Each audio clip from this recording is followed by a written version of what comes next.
Imagine a family in Texas. They have a stable income, excellent credit, and their savings are ready. They are perfectly positioned to buy a home. But there's one problem. They won't take an interest-based mortgage. So instead, they just keep renting. Look at this comparison. Instead of building equity on the left, they are forced to keep renting, sinking hundreds of thousands of dollars into an apartment on the right. This graphic shows those diverging paths in real time.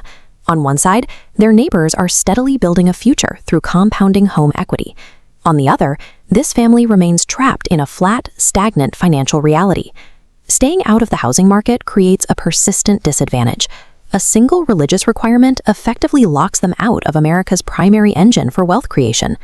The barrier here is a concept known as Riba, the Arabic term for interest. In Islamic law, paying or receiving interest is strictly prohibited. For practicing Muslims, avoiding riba is a non-negotiable principle of faith. This overlay of a typical suburb illustrates the problem.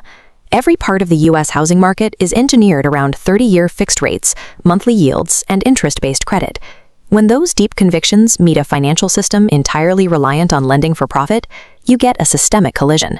Families either violate their principles or they sit on the sidelines and lose out on building wealth. But take a look at this chart tracking the sector since 1990. Over the last few decades, a completely alternative financial market has been quietly expanding to solve this exact issue. These models utilize an entirely different legal framework that prioritizes shared risk over the traditional lender-borrower relationship.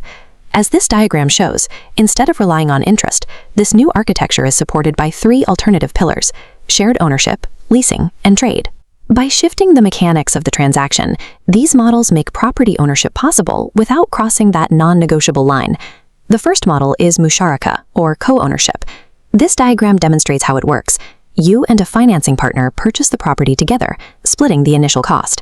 Then every month, you buy back a small portion of their shares. As this 3D model fills with light, it represents your equity growing until you eventually own 100% of the home. The second structure is ijara, which operates like a lease.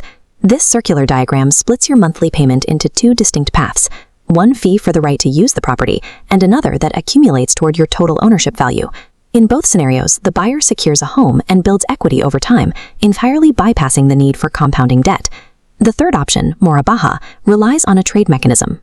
The institution buys the home directly, adds a predetermined profit margin, and resells it. Because this profit is locked in up front, total cost is fixed. Payments never inflate through variable interest. This unified diagram brings it all together. Whether a family utilizes co-ownership, leasing, or a fixed-price trade, the underlying mechanics have successfully engineered interest completely out of the equation. Now, an obvious question comes up. Are these structures truly distinct from standard mortgages, or are they hiding interest under clever new names? These digital scales represent an ongoing, highly transparent debate among religious scholars, weighing the exact merits of each contract.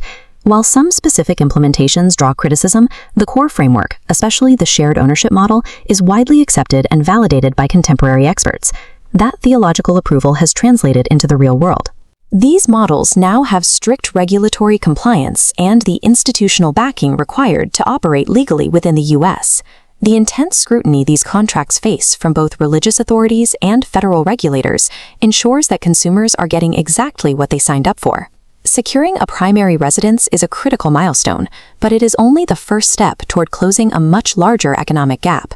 Take a look at this stark graph. True multi-generational wealth is built on the exponential compounding of assets, an upward trajectory that lifelong renters simply cannot access. We know the theories are sound and the models are approved. The real question now is whether these halal alternatives actually hold up against the harsh realities of the American market.